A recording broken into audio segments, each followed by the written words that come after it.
Are you tired of doing investment research on stock markets? Want to spend time on your hobbies or go out with your friends instead? Introducing iCapital, where you can get independent, objective, and comprehensive investment advice on the go. Available in English and Mandarin and can be accessed via app, website, and print copy. We provide thorough, first-hand research-based findings on listed companies, economies, and stock markets, and clear perspective of how markets interact and how they influence investments, as well as provide Malaysian and global stock recommendations, stock portfolios with outstanding performance to follow. Subscribe now to iCapital for stock news. From only 49 ringgit a year, start investing like a fund manager. Subscribe now at www.icapital.biz. Hi, good morning everyone. This is Teng Boo from Capital Dynamics again. Hope you had a good week. Now before I go into the topic of the week, let me just make a timely reminder. There are still a lot of impersonations of Teng Boo, a lot of scams. We get feedback almost on a daily basis, and we just like to remind people not to be so greedy, not to be so naive, and please check with us. I mean, the scammers are smart. They make it all look so real. Obviously, otherwise you wouldn't be conned. So stay alert. And for those of you who are watching this video, please help us. We got a person from Johor Bahru. I think he wrote us 6 emails within 2 days. Of course, he's retiree. He was extremely angry because he lost almost his entire savings, and he was cursing and swearing. And I suppose if he had been a little bit more angry, he would have used the 4-letter word. But it's too late. So if you can, share with people, let people know that there's a lot of scams going on, and it's so simple, you know. Just call us, write an email to us, and verify whether there's such and such a thing. So I hope that also at the same time, I hope that the Malaysian government really takes this matter seriously. As the Minister Gobin said a few days ago, Malaysians, about 99,000 Malaysians have been scammed, and they have lost about 3 to 4 billion ringgit. So I'm not sure why the government hasn't taken more forceful actions. On our part, we have already lodged, I think, almost 12 police reports. We have seen MCMC, we have reported the matter to the SC, to Bursa Malaysia, and I don't know what else that we can do. And at the end, it looks like the real Teng Boo has been victimized. So anyway, let's go down to this week's topic, whether it is time to remake the global rules-based order. We often get lectured by the Western countries, led by the United States, that you got to follow a rule-based order, you got to follow the global rules, blah, blah, blah. We are so tired of being lectured by these people who self-appointed themselves to be moral leaders. So today, we'll talk and discuss and share with you my insights as to why it is high time that the international rules, whatever you call it, should be revamped and reformed. And I think the most important reason is why we have to remake this rules-based order is because the United States, who keeps on lecturing us. United States of America does not bother to play by the international rules that the United States helped to create just after World War II. I hope you can see this. This is the medal table of the Paris Olympics. On the left hand side you could see US is at the top of the table. This has got 113 medals, even though the gold medals that United States won was less than China. In the middle is a few days later. United States is still at the top in the medal table, even though China's gold medal has gone up. On the right hand side is just before the Olympic Games ended, and United States is still at the top, 122 medals. China is put as number 2 in terms of total, but China has got more gold medals than America. I'm not sure whether you all remember, once upon a time, the ranking was based on the number of gold medals that a particular country won. Right? I mean, America used to be so boastful that we got the most gold medals. Then suddenly, for no reason, well, I wouldn't say no reason, for reasons that suit the interests of America, they have changed the ranking. Now, they rank the Olympic Games by the total number of medals, which includes silver and bronze. So even though the country may have won the most gold medals, that doesn't count anymore. But all these rules are made by who? I mean, this is not an official rule. This is an informal way of ranking it. And suddenly, the rules are turned upside down. So this is just a very simple example of how the United States do not follow the rules that the West creates. And then they will change it whenever it suits them. But this is very simple. Let me just take you through. This was written many years ago. It says the greatest long-term threat to peace is the United States of America. Undeterred by rules and procedures, driven only by the inconstant winds of its own self-interest. This is written by Simon Chesterton and Michael Byers. And then Donald Tusk, not Donald Trump, Donald Tusk, the ex-president of the European Council. What worries me most is the fact that the rules-based international order is being challenged not by the usual suspects, like China, India, and so on, but by its main architect and guarantor, the United States of America. And this is from a European. This is by Alfred McCoy. Not only did the United States play a crucial role in writing the new rules for the international community, but it almost immediately began breaking them. This was written many years ago. Now, let's take a look at CIA, the Central Intelligence Agency.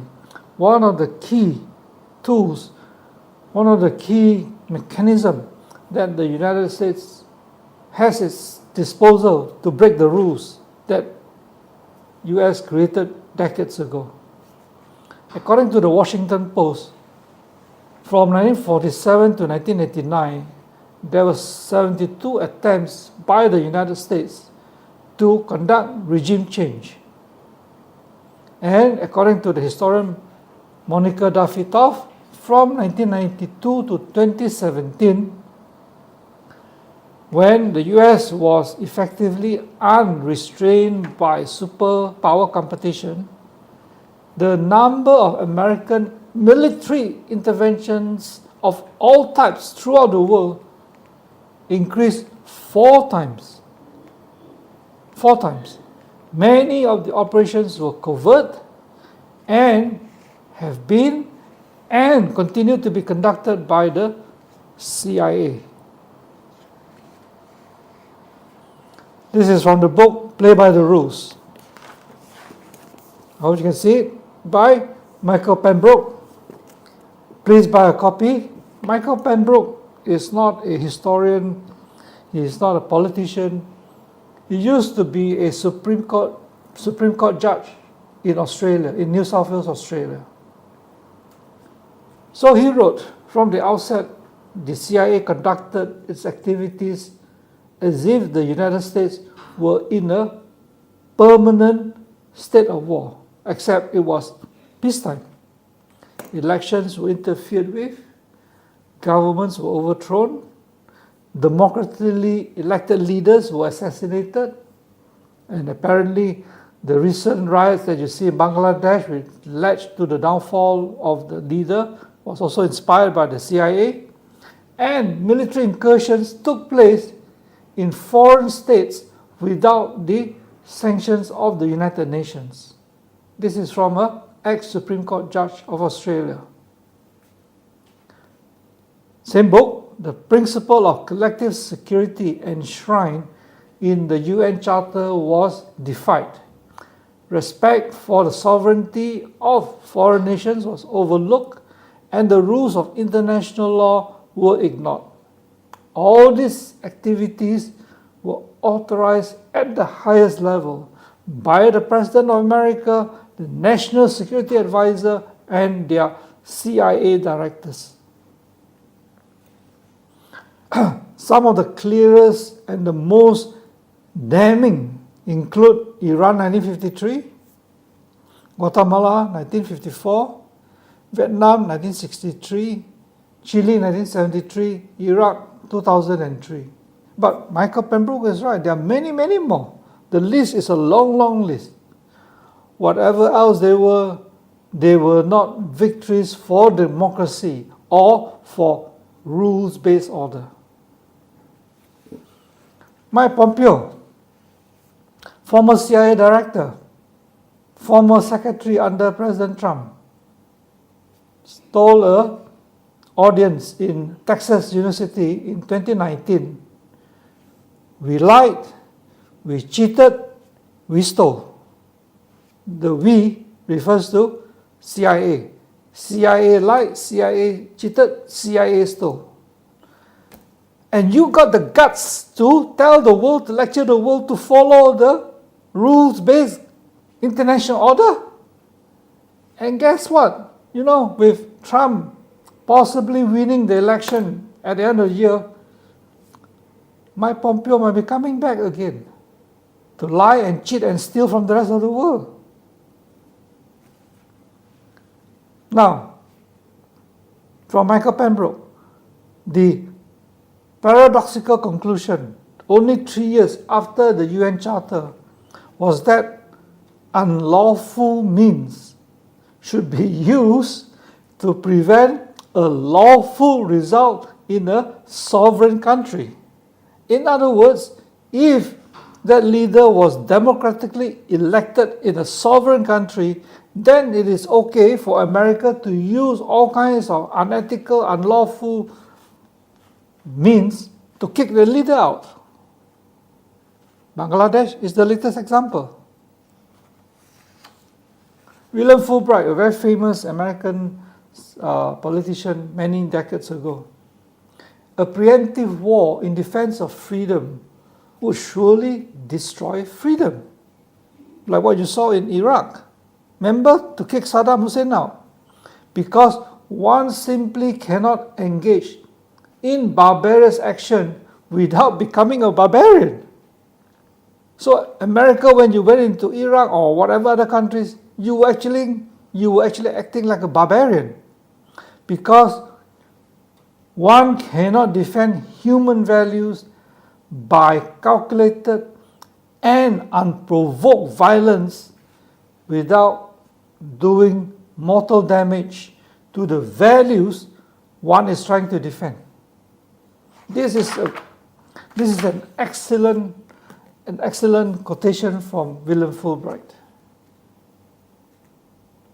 So does the United States follow a global rules-based order? A quick summary. Right, you can see Asian Infrastructure Bank, Belt Road Initiative, and so on and so forth. Let's go through them one by one. Asian Infrastructure Investment Bank, as at May this year, it has got 109 members, including Germany, Australia, France, UK, and Italy. United States is not a member, neither is Japan.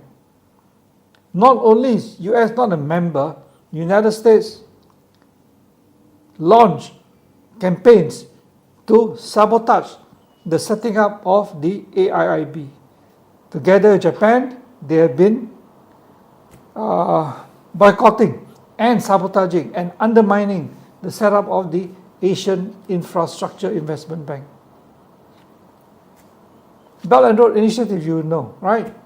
As of last year, 150 countries are members of BRI, including Austria, Greece, Poland, New Zealand, and until not too long ago, Italy.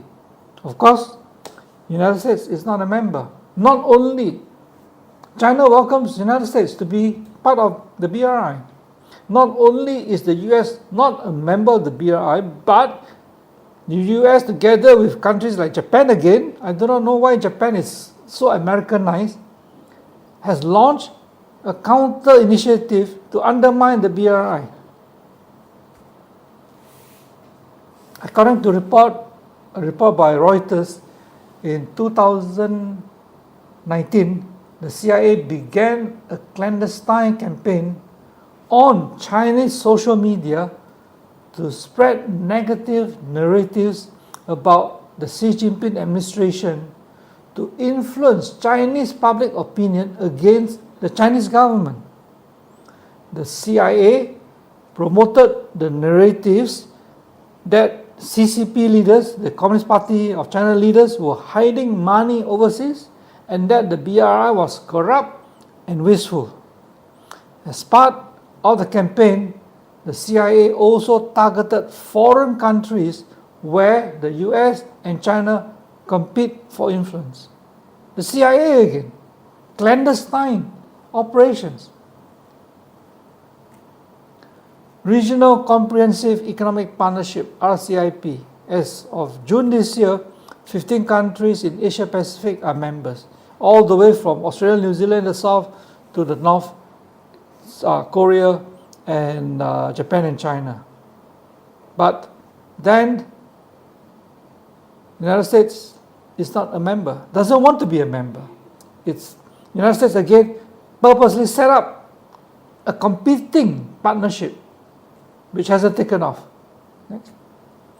The Comprehensive and Progressive Agreement for Trans-Pacific Partnership, CPTPP, the successor to the TPP, where Donald Trump pulled out of that previous agreement.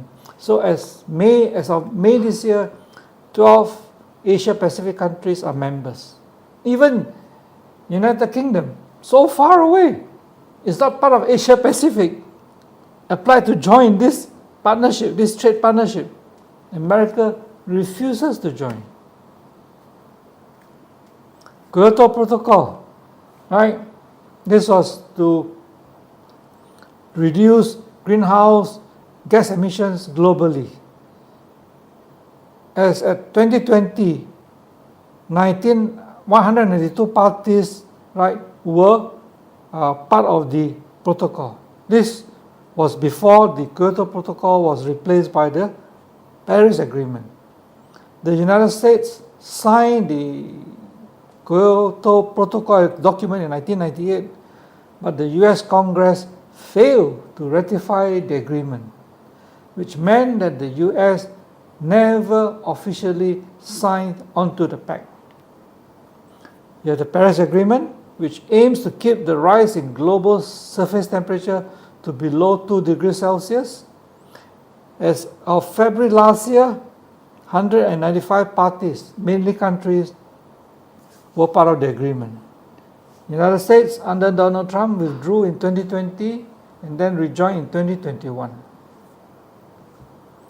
Sanctions on Cuba. You can see Cuba, right, pretty close to Florida, pretty close to USA. Year after year, for more than a quarter of a century now, the General Assembly of the United Nations has voted to call on the United States to end its harmful sanctions on Cuba. The United States is the only country that imposes sanctions on Cuba. Nearly every other country in the world has supported the repeated resolutions of the UN General Assembly. America does not care. The November 2018 resolution was passed by 189 countries in favor, and 2 countries voted against it. The 2 countries were United States and Israel. The World Trade Organization, WTO, US is a member, but from 2017 onwards, in 2017, it rejected the new appellate body judges. All of them were rejected. By this action, Trump and Joe Biden crippled the WTO. WTO is the World Trade Organization, set up a long time ago under the West, under the initiatives of the West. By December 2019, the appellate body dropped below its 3-person quorum. They must have 3 judges, which effectively means that the WTO cannot hear appeals. International Court of Justice. All member states of the UN are party to the statute of the ICJ, right? And as any permanent member of the UN Security Council, they can veto any ICJ rulings, any enforcement of the ICJ rulings. But guess what? Lindsey Graham, in May this year, leading US senator, said, as far as I'm concerned, the International Court of Justice can go to hell. This was after the UN's court ruling on Israel. It is long past time to stand up to this so-called international justice organization associated with the UN. Their anti-Israel bias is so overwhelming. The ICJ ruling that Israel should stop operations that are necessary to destroy blah blah blah is ridiculous. Then what about conventions or treaties that came out from the United Nations? Since 1994, the Senate of the United States has not ratified a single UN convention or treaty. Some of the important topics on which the United States has placed itself outside includes the rights of the child, discriminations against women, human rights, climate and the environment, the law of the sea, missile reduction, and arms trade. Hundreds of countries and parties have ratified the treaties and conventions on these subjects, but America will not participate or will only do so with heavy modification, heavy qualifications. Let's take a look at some example. The convention, the UN Convention on the Rights of the Child, ratified by 195 countries. The United States doesn't want to ratify. Convention on the Elimination of All Forms of Discrimination Against Women. 187 nations ratified. The United States says, no, I don't want to ratify. I mean, you keep constantly read in the Western media, New York Times, Washington Post, from the Western politicians, don't discriminate against women, make sure you protect the rights of the children. And America doesn't ratify the UN Convention, United Nations. United Nations Conference on the Law of the Sea, UNCLOS, right? This is not ratified by America. And America wants to talk about freedom of navigation, blah, blah, blah. And yet, you don't even bother to ratify a UN conference on the law of the sea. Arms Trade Treaty, 113 nations have ratified it. The United States has not. This behavior, this arrogant behavior of the United States is not new. In the 1954 Geneva Conference, which was held to settle outstanding differences arising from both the Korean War and France's colonial war in Vietnam, the United States opposed the unification of Vietnam. The United States actively sought to perpetuate the permanent division of Vietnam and Korea in order to, the argument is to make sure that democracy is still protected and communism is kept away. My goodness. I mean, if you look at the two countries, throughout the whole ancient history, Vietnam and Korea were one country. And here, United States, a country that tells you to follow rules-based order, wants to permanently divide the two countries. But yet, East Germany and West Germany can be reunited so easily. The State Secretary at that time, Foster Dulles, attended the Geneva Conference, but he did not negotiate in good faith. When asked before the conference whether he would meet with the representative from China at that time, Zhou Enlai, he replied icily, "Not unless our automobiles collide." When Zhou Enlai approached Foster Dulles and held out his hand, Dulles turned his back and walked away.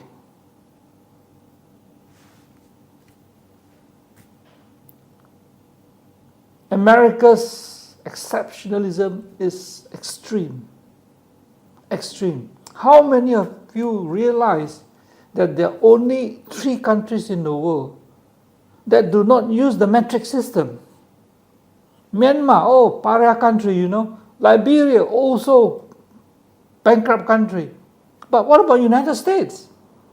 United States does not use the metric system. What is the metric system? Here you can see, right? In terms of length, we use millimeter, centimeter, kilometer. In terms of weight, we use kilogram, gram. Volume, we use liter, milliliter. In temperature, we use Celsius. Throughout the world, almost every country. The old system is the imperial system.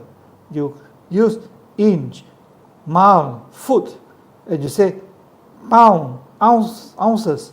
In volume, you talk about gallon, pints. In temperature, you talk about Fahrenheit. Only America, if you leave aside Myanmar and Liberia, only America, United States, the exceptional country. What is so exceptional? Why must you break the global order? Why must you be so different from a rule-based global order? The leading imperialists and so-called Asia expert many years ago, Senator Albert Beveridge, told the US Congress in 1900 that the Philippines are ours forever. America colonized the Philippines. And just beyond the Philippines are China's illimitable markets. We will not abandon our opportunity in the Orient. The Philippines give us a base at the door of all the East. So now you hear America coming to the aid of the President Bong Bong, in Hokkien we say President Gong Gong, So, is it all about protecting the seas around Philippines? Is it about freedom of navigation? Or is it about using Philippines as a base at the door of all the East? This was 124 years ago.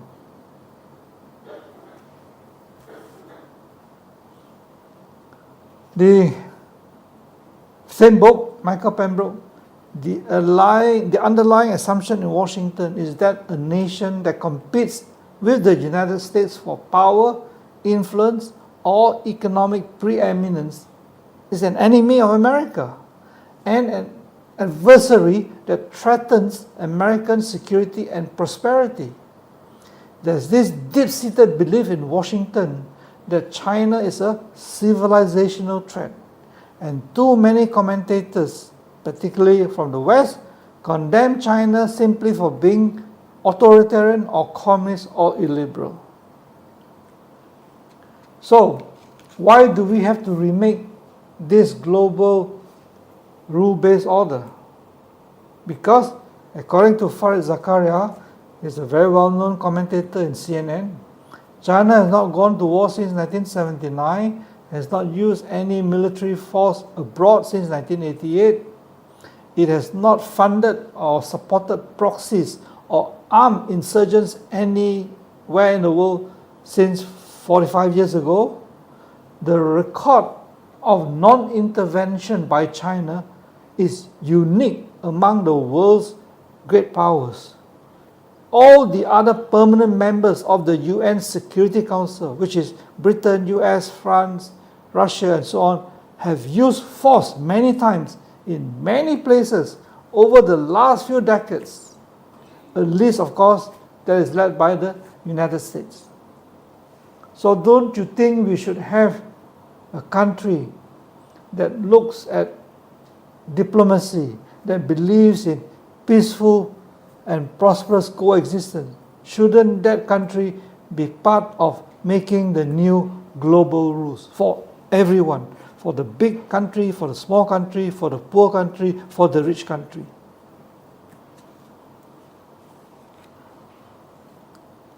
This is, according to Michael Pembroke, the most destabilizing aspect of Washington's 21st century worldview. Its relentless and unwavering anti-China conviction.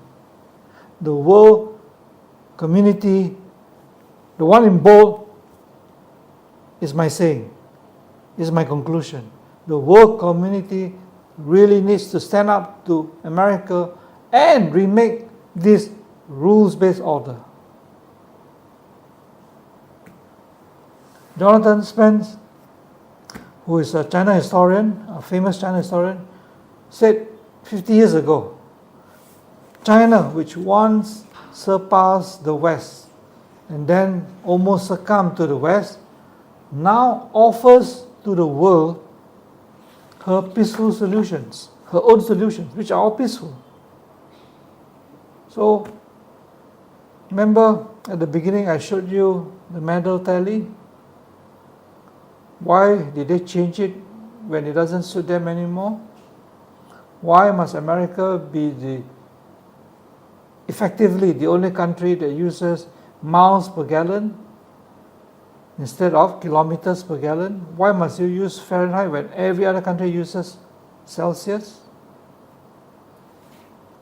Food for thought. Think about it. Don't you think the world community deserves peace and prosperity? So, if you like this, please click like, subscribe to our YouTube channel, or if you want something more in-depth, more detailed, and covering a wide range of topics, subscribe to www.icapital.biz. It's only 49 ringgit a year for the digital version and 99 ringgit for digital plus print plus and you get access to all the archives. So I hope you have a good weekend, and I'll see you again next week. Bye-bye.